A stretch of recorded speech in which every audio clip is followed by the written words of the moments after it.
اعوذ بالله من الشیطان الرجیم. بسم الله الرحمن الرحیم. دوستان گرامی، السلام علیکم و رحمت الله و برکاته. ان شاء الله که شما صحتمند باشین.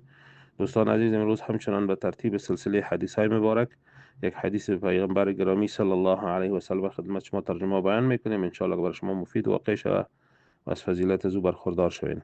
حدیث شماره 1438 و راوی از او است عبدالله بن بسر رضی الله عنه، که هم از جمع صحابی نزدیک حضرت پیغمبر صلی الله علیه و سلم است. حدیث مبارک در ترمذی شریف ذکر شده و در قسمت خیلی در این حدیث بحث‌های صورت گرفته. حدیث خیلی مختصر است ولی خیلی جامع و بزرگ و پرمفهوم و پرمعنی. دوستان عزیز، موضوع از این است که خدمت شما پیش از ترجمه بیان کنم که شخص ما پیش پیغمبر صلی الله علیه و سلم امی عبدالله بن بسر که یا رسول الله، تمام قوانین اسلام زیاد است، ما کدامش انجام بتم؟ مرا به یک چیز آگاه بساز، ما کدامش انجام بتم؟ کدام ذکر انجام بتم؟ کدام کار بکنم که پیشتر کامیاب دنیا و آخرت باشم؟ پیغمبر صلی الله علیه و سلم برای شخص چی میفرماید؟ بسم الله الرحمن الرحیم.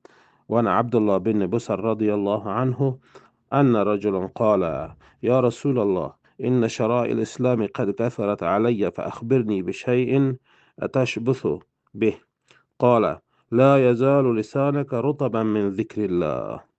دوستان عزیز، از عبدالله بن بصر رضی الله عنه روایت است که وی گفت یا رسول الله صلی الله علیه و سلم، قوانین اسلام بر ما بسیار زیاد شده. یعنی به این معنا که خیلی حدیث مثلا ذکر است، خیلی نماز است، خیلی کارهای عمل است که طور مثال تهجد است و امثال از این، نماز است، ذکر است، تلاوت است، خیلی زیاد است.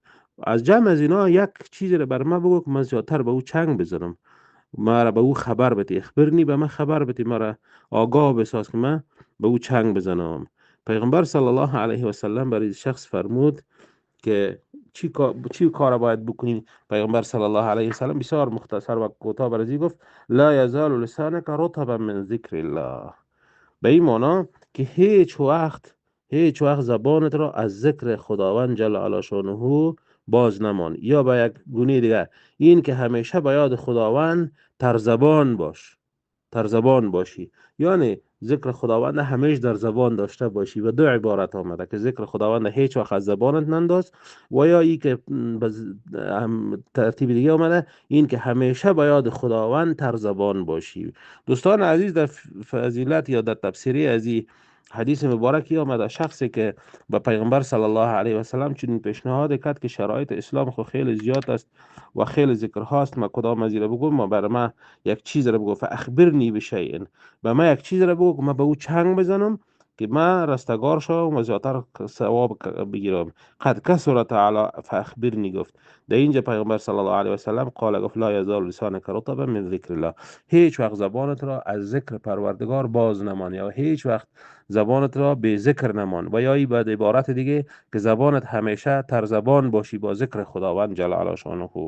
اینجا مفسرین کرام دوستان عزیز می نویسند که تبصره می کنند این قسمت که هرگاه شخصی که همیشه یک ذکر خداوند جل علا شانه را به زبان داره در وقت کار و در هر جای، هر لحظه و هر وقت زمانی که امکاناتش داره و مصروف است در کار بار خود، تر از او که مصروفیت داره، به زبان خود ذکر پروردگار میگه. هر ذکر آن چی که خوش داره میگه، پروا نداره هر کدامش فضیلت بالای بزرگی داره، خیلی با عظمت و با فضیلت و با بزرگی است که خداوند جل علا شانه را در حدیث دیگه پیغمبر صلی الله علیه و سلم ما قبلا ما شما خواندیم که او وارد بهشت میشه.